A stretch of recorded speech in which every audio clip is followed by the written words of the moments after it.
Now you are writing, right? Yes, sir. And you are in exam hall, right? জি। তোমাকে জানো এর ইংলিশটা কি? নো স্যার, সঠিকভাবে জানি না। আচ্ছা বলো দেখি। আমি পরীক্ষা দিই, ইংলিশ কি হবে বলো? I give exam. না স্যার। নো। আপনি বলেন। দেওয়া মানে কি? গিভ। মানে কি আই গিভ এক্সাম? এটাই তো হওয়ার কথা স্যার। নো। এটা go in for. Sir in for এটা পরীক্ষায় অংশগ্রহণ করা। ইন ফর কি বললাম? গো ইন ফর মানে কি পরীক্ষায় অংশগ্রহণ করা। আর লাগো সিট ফর মানে পরীক্ষা দেয়া। কি বললাম? স্যার এসআইটি সিট ফর মানে পরীক্ষা দেয়া। এসআইটি হ্যাঁ, পরীক্ষা অথবা take in for. Take in for মানে পরীক্ষা দেওয়া। বুঝাইছে? জি স্যার। কি বললাম বলো?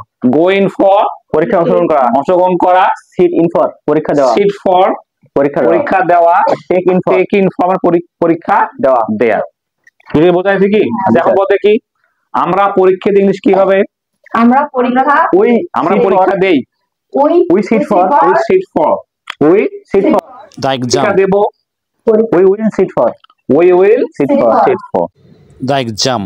জি স্যার। তো কি আমরা পরীক্ষা দেব, will sit for the exam. Clear?